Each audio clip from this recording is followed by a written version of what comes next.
Welcome, everybody, to the scuffed episode of The Good, the Bad, and the Delirious. I am Pato, and let's talk about the Minnesota Lynx versus the Indiana Fever tonight. The Fever, the time off did not do them any favors as they ran up against the MVP run of Nafisa Collier and the red-hot Minnesota Lynx, who've been tearing everybody down. And speaking of Nafisa, she had 31 points tonight on 66% shooting. Absolutely dominant. Fever didn't really have an answer for her. Some of it was on Fever. A lot of it was on her and that beautiful fadeaway, just killing it. Carlton had, I believe, 66% shooting from three. Always clutch, always good against the Fever and most teams. She just battles it out. McBride, 40% from three. She had 10 points down the stretch, which really kind of kept the Fever at bay. Really great from her. And let's dive into the good of the Fever. There was some tonight, believe it or not. Kelsey Mitchell. Kelsey Mitchell gets a lot of credit. She started the game possessed, was really the only reason the Fever had anything to show for themselves in the first quarter. Caitlin Clark started cold, so she was desperately needed. Ended up coming through, had 21 points on the night. Looked great, except for she had to go out early in the first half because she got 3 early fouls. So that really sucked. But without her, we would have been lost. It would have been like old Fevers. We're sitting our starters, benching them shortly after halftime kind of stuff. Caitlin Clark started cold, got hot, went cold again, got hot again. It was kind of on and off night for her, but she led the team with 23 points, 8 assists, but an egregious 7 turnovers. Pretty rough tonight. One of them was like a phantom travel, which I'm not sure if it really was. I still have to go back and watch the tape on that one. It was not the 4-step shuffle that she did the previous night. So it wasn't that bad. And there was a lot of assists that were, of course, left on the table again. Some of them on her teammates, and then some of them were actually on her. She was putting too much mustard on that ball, pushing up the court. There was a bad one to Alexi Hall, which she knew was her bad right away. And shout out to Aaliyah Boston, who did the dirty work tonight. 15 rebounds, 7 offensive rebounds.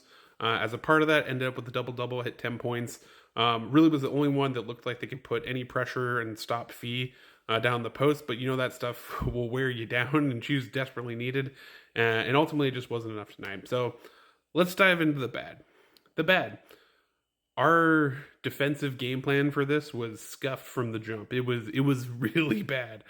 We put Nalissa Smith, who, you know, she can be on a heater sometimes for us, but she is not our best defensive player, and I would never put her on Nafisa Collier. But she started on Nafisa Collier.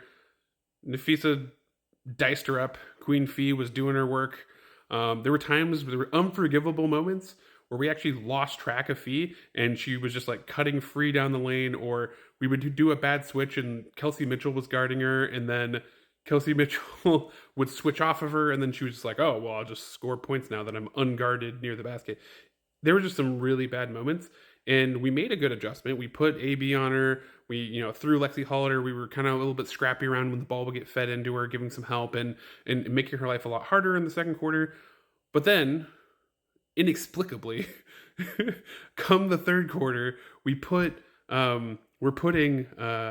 Melissa Smith back in the game, and we're going down the same road of terribleness, and we just got cooked. We got cooked tonight, and the other piece that was kind of bad tonight that was a little bit of a downer was I was super excited to see Temi Fagbenle back, and she had some good finishes, but ultimately she looked like she just like wasn't really integrated with the team well. The time off kind of hurt her. She wasn't really quite gelling. There was a few times where the offense kind of like died when she got the ball. A few miscues on defense, and just kind of like the normal, the promising stuff we were seeing where Caitlin was like feeding her on the fly down the court and she was catching and finishing, was just kind of not there tonight.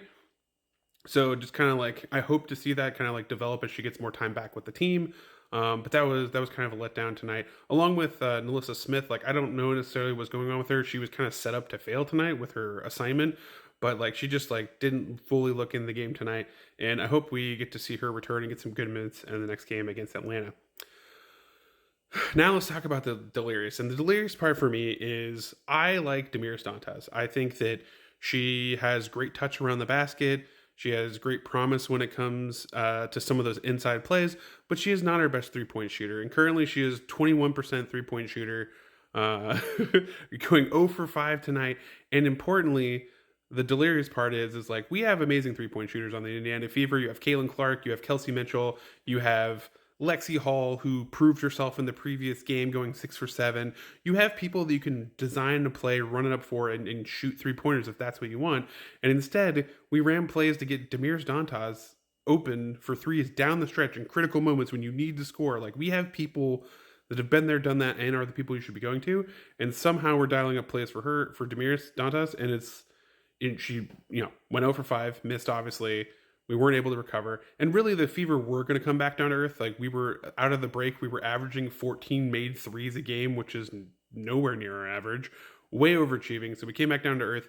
A combination of the Fever playing, not to their best, coming back down to earth, and then the Minnesota Lynx just playing really well. And props to them off a back-to-back against the Aces. Amazing to take down them, then come in against a Fever that is going to run you up and down the court. Your home court is not really going to be fully a home court. Shout out to the fans. We could hear you through the screen. Definitely giving your support to Caitlin Clark and the Fever. It was felt, but the Minnesota Lynx rose to the occasion. So props to the Minnesota Lynx tonight. Atlanta's up next. I think that's going to be another good test for the Fever to prove that they can take care of business, and they actually have taken this next step, and it wasn't a fluke. So hopefully the team can get in the lab, fix up what they need to over the next couple days, gel and show themselves against an up-and-coming Atlanta team which feels re-energized after the break.